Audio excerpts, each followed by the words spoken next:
Uh. Something new. Bonjour tout le monde, bienvenue à Radio B52, le podcast numéro 1 du Québec. Merci de nous écouter en grand nombre, de vous abonner également à YouTube et à notre page Facebook.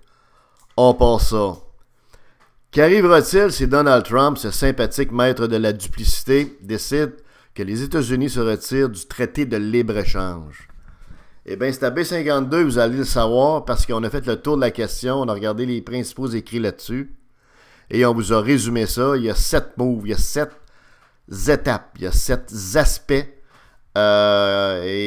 événements qui risquent d'arriver advenant le retrait des États-Unis du traité de NAFTA. La première des choses, pour se retirer, un pays, les États-Unis en l'occurrence, doivent le dire 6 mois d'avance.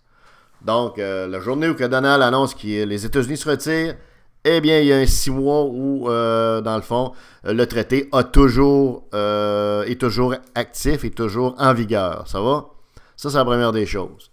La deuxième des choses, dès l'annonce de Trump, il va y avoir, selon Goldman Sachs et les principales institutions financières au Canada, les experts, une baisse de notre dollar canadien d'environ 6 cents.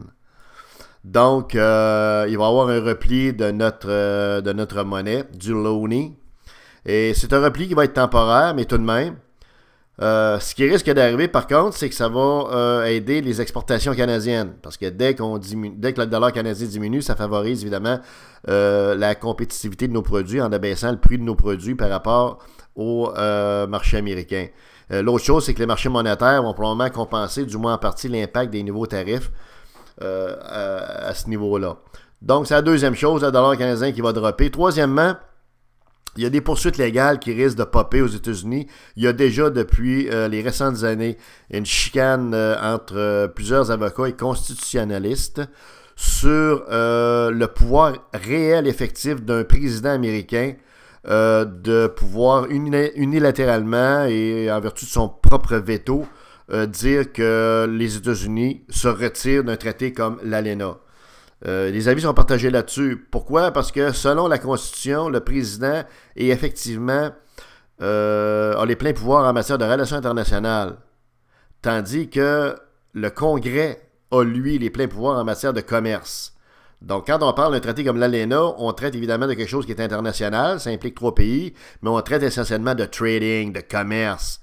Donc, on a des avocats qui disent, regarde là, c'est le Congrès qui va devoir dire si effectivement les États-Unis vont pouvoir se retirer. L'ALENA et pas le président seulement tout seul dans son gros lazy boy à se regarder dans le fond dans Celebrity Apprentice et à tweeter. Alors, donc, il va y avoir des chicanes légales, il va y avoir des poursuites légales qui vont avoir qui pourraient même suspendre, dans le fond, tous les moves que Donald Trump voudrait faire et le retrait des États-Unis. Donc, c'est un autre pending, un autre épée de Damoclès au-dessus de ce dossier-là, à l'intérieur même des États-Unis. À voir. Quatrième conséquence d'un retrait annoncé des États-Unis, ce serait le Mexique qui quitte. Les Mexicains ont été très très clairs là-dessus et il semblerait que ce n'est pas des positions de négociation, ce n'est pas des faux semblants, ce n'est pas de la stratégie. C'est qu'effectivement, les Mexicains se sentent un petit peu, mal perçus et mal traités par les Américains dans ce dossier-là. Ils vont tout simplement quitter la table et foutre le camp chez eux et voir ce qui arrive par après. Donc ça, c'est une quatrième conséquence. Cinquième chose qui risque d'arriver, c'est que le Canada, lui, va rester. Et il semblerait que tout indique qu'il va continuer à jaser, à négocier avec les États-Unis et avec le Mexique, si le Mexique reste. Mais sans doute pas, parce que, comme on vient de le dire, ils vont quitter. Mais donc, le Canada, il va être plus smooth, va être plus business là-dedans, va être plus, ouvert et patient, disons, comme tel. Ça fait que ça risque de minimiser un petit peu la vague, comprends-tu, puis de minimiser un petit peu le brouhaha et les impacts possibles là, en continuant un dialogue avec nos voisins américains. A-t-on le choix de toute façon, car ce sont nos acheteurs de produits à l'auteur de 85%. Sixième et avant-dernière conséquence d'un retrait annoncé des Américains, c'est quel serait finalement la prochaine décision, le prochain move de Donald Trump. Parce que si c'était le cas, il pourrait, par exemple, décider d'attendre les élections d'un nouveau président au Mexique qui est dans les à court terme. Ensuite, il pourrait tout simplement aussi également décider de continuer des discussions, mais bilatéralement, avec soit le Canada ou soit le Mexique, ou seulement le Canada, ou tout simplement pourrait décider de carrément scraper le traité après 6 mois, le 6 mois de grâce qui est accordé. Bref, il y a un inconnu par rapport on dirait, au prochain move de Trump.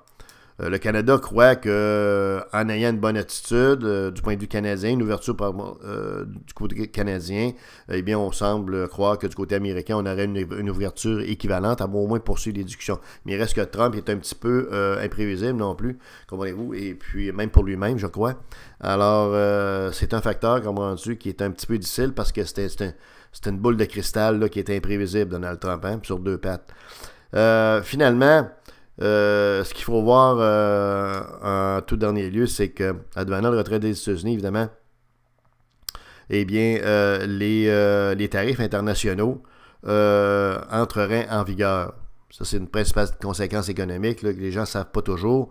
C'est qu'en dehors, si on recommence à faire, dans le fond, du commerce entre ces pays-là, entre nos 3 pays, en dehors, dans le fond, du traité de libre-échange puis des ententes qu'il y a là-dedans, bien évidemment, les tarifs internationaux vont entrer en vigueur à nouveau. Et en moyenne, ces tarifs-là sont de 3,5% pour tous les produits importés aux États-Unis, de 4,1% pour le Canada et de 7% pour le Mexique. Donc, on s'entend qu'au niveau, du Mexique, ça a encore beaucoup plus d'impact que pour les 2 autres pays comme tels. Ensuite, il y a évidemment d'autres gammes de produits qui sont qui ont des taux beaucoup plus élevés que ces taux moyens-là et qui pourraient être très désavantageux et très embêtants pour les pays en question, selon les produits en question. Bref, ça amène un inconnu, ça amène, je dirais, une hausse des coûts en général de trading, de commerce qui serait difficile à gérer pour les 3 pays en question. Trump, évidemment, faisant le pari que c'est les États-Unis qui pourraient en tirer avantage. Alors voilà les 7 conséquences, les 7 événements qui risquent d'arriver advenant à l'annonce d'un retrait des États-Unis par Donald Trump du traité de l'ANENA. Espérons que tout est clair. Une chose qui est certaine, c'est que avec Justin Trudeau, le Canada a un premier ministre qui peut nous laisser un petit peu pantois, un petit peu inquiète. C'est pas nécessairement quelqu'un qui est très très fort en économie avec une équipe très très forte autour de lui non plus. Souhaitons qu'on se trompe, mais il reste néanmoins que c'est une hypothèse, le retrait des États-Unis qui est de plus en plus vraisemblable. Alors voilà qui résume le tout. Merci de nous écouter. C'est Night Train au micro.